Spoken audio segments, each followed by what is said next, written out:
तो Karl Pearson का perfect negative correlation यदि गिवन है तो परफेक्ट के लिए जो वैल्यू आएगी वो आएगी -1। परफेक्ट पॉजिटिव कोरिलेशन की अगर हम वैल्यू कहेंगे तो परफेक्ट पॉजिटिव कोरिलेशन जो होगा, परफेक्ट पॉजिटिव कोरिलेशन, उसकी जो वैल्यू होगी वो +1 होगी। परफेक्ट नेगेटिव कोरिलेशन की जो वैल्यू होगी वो -1 होगी।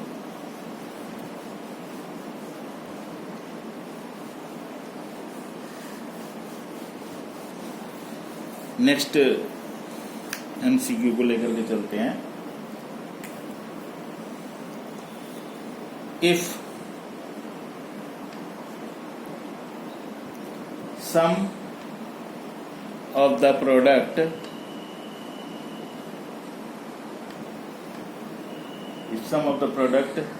of deviation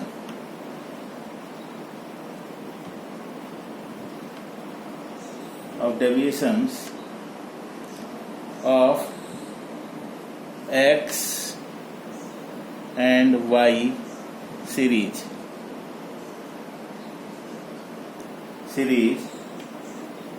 from their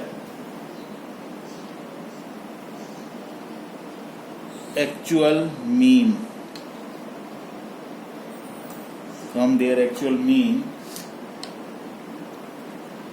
is 0. The coefficient of correlation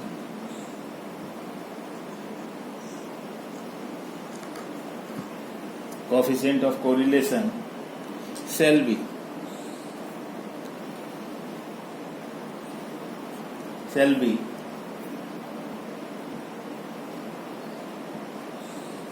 +1, 0, C, -1, D, none of above.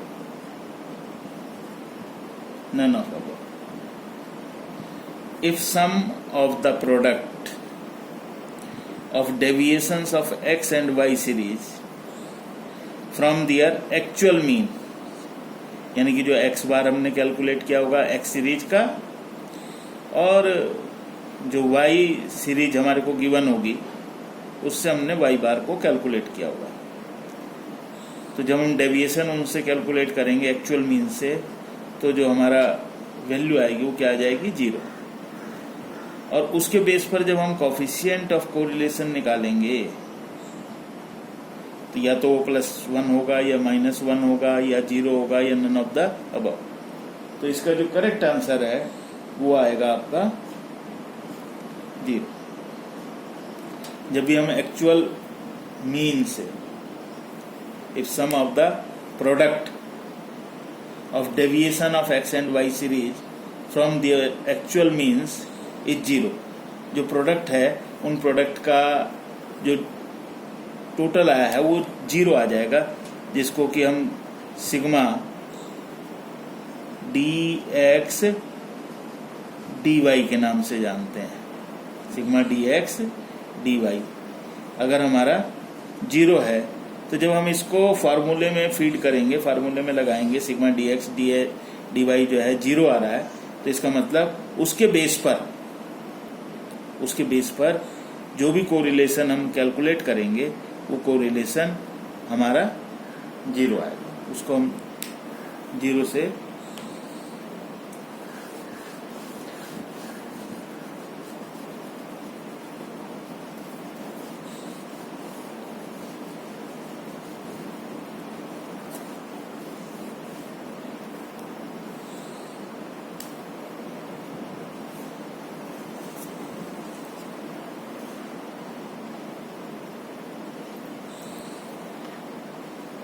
value of ये वैसे मैं पहले भी आपको बता चुका हूँ।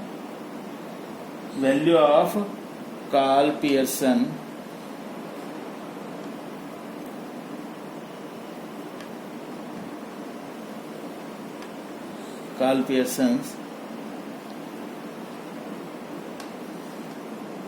coefficient of correlation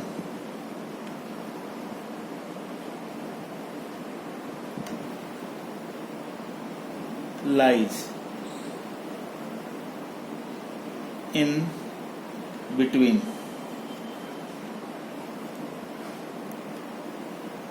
a 0 and +1, B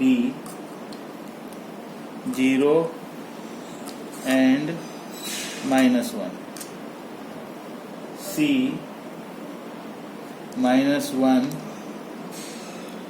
and +1, D no limits.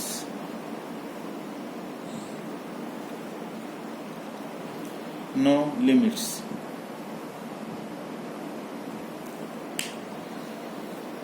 Karl Pearson का जो कोफिशिएंट ऑफ कोरिलेशन है, जिसको हम कैलकुलेट करते हैं, उसका जो आंसर हमारा आता है वो या तो पॉजिटिव हो सकता है या नेगेटिव हो सकता है। तो इसको हमने आपको बताया था कि वो ±1, तो इन बिटवीन +-1 के बीच में, यानी कि -1 से लेकर के एंड +1 के बीच में कर सकता है। 0 एंड प्लस ये तो पॉजिटिव हो जाएगा, 0 एंड -1 ये नेगेटिव हो जाएगा।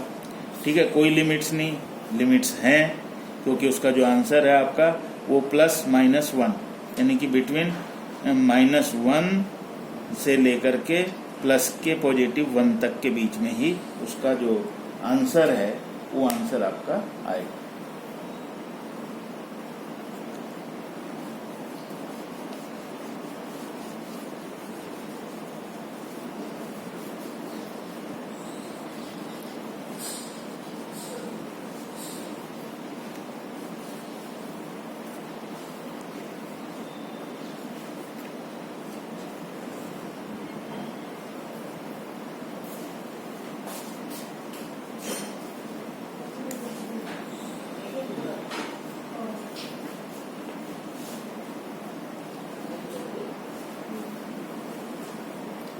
If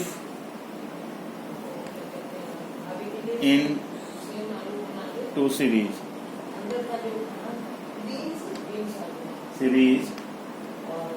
the change, if in two series the change occurs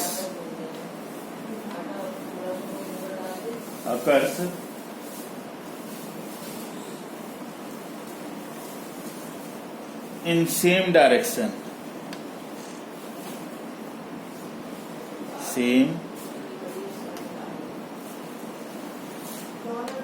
same direction,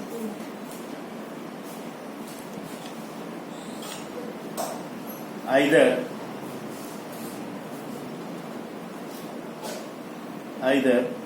increase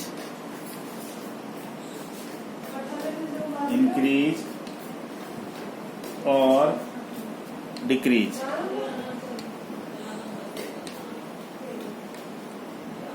either increase और डिक्रीज।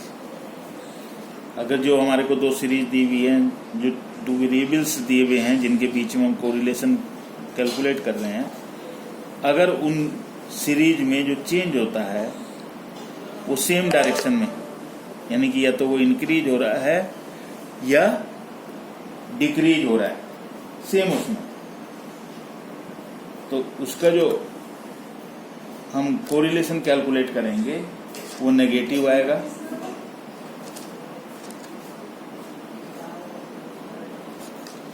बी पॉजिटिव आएगा।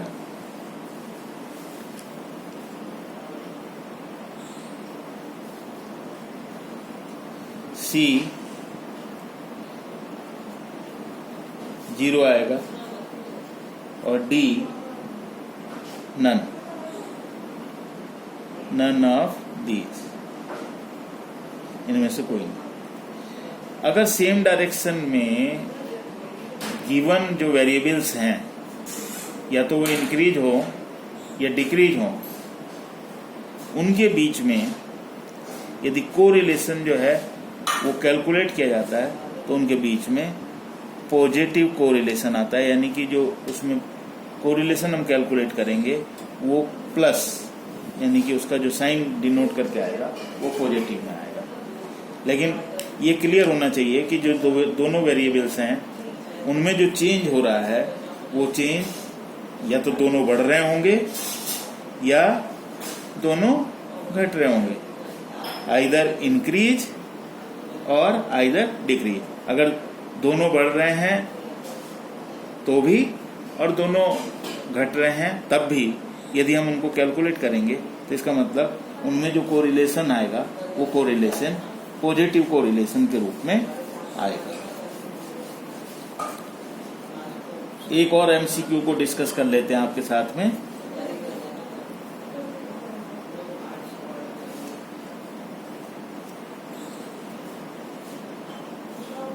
Perfect correlation, perfect correlation, perfect correlation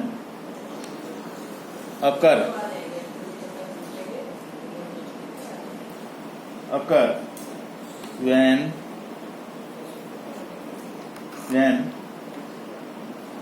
A plus minus 0.75, B plus minus 0.50, C plus minus 1, D plus minus 0.25। अगर perfect correlation अकर की बात करता है तो perfect की बात करते हैं तो परफेक्ट कहलाता है 1, ठीक।